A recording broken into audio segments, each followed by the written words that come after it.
Hello everyone. Today, we're diving into the Flow Detail page in Power Automate.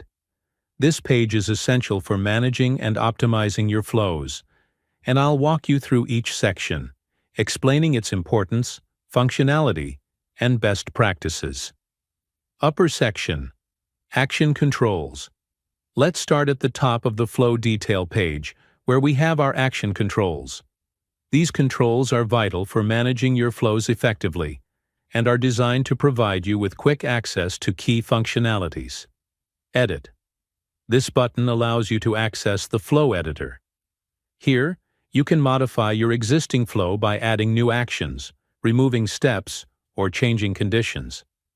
It's an intuitive interface where you can drag and drop components easily.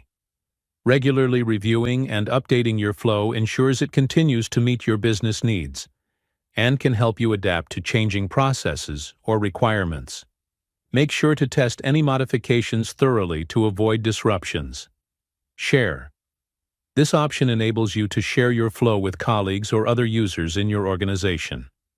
You can grant them owner rights, giving them full access to modify the flow, or run-only user rights, which limits their access to just running the flow. Sharing is crucial for collaboration, allowing team members to work together efficiently. Be selective about who you share with, especially when dealing with sensitive data, and consider providing training or documentation to help users understand the flow's purpose and how to operate it effectively. Save As, the Save As function, lets you create a copy of your existing flow under a new name. This is particularly useful for testing new features without altering the original flow. It allows you to maintain a version history and revert to previous versions if necessary. Always use clear and descriptive names to make it easier to identify the flow later, and consider implementing a version control system to track changes over time. Delete. The delete function permanently removes the flow. Before you confirm, ensure that the flow is no longer needed, as it cannot be recovered once deleted. It's always a good idea to check with your team to make sure no one is still relying on that flow. If the flow is obsolete, consider documenting the reasons for its removal to maintain a record of your automation efforts. Send a copy. This function allows you to send a copy of the flow to another person, facilitating knowledge sharing and collaboration. This is particularly useful when you want a colleague to have a version of the flow to modify or use. Ensure you communicate the purpose of the copy and provide guidance on how to adapt it for their specific needs. Export. Here, you can export the flow as a file. This is useful for transferring the flow to another environment or sharing it outside your organization. Just remember to follow security protocols, especially if the flow contains sensitive information. Keep in mind that exported flows may need to be adjusted for different environments, so be prepared for some reconfiguration. Process mining. The process mining function offers advanced analytics to enhance your flow's effectiveness. It analyzes executions to identify bottlenecks and areas for improvement. This is particularly valuable for organizations aiming to optimize their processes and increase operational efficiency.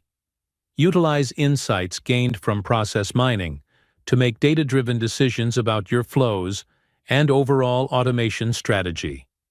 Analytics. In the Analytics section, you can view performance metrics of the flow, including the number of executions, average execution times, and success rates.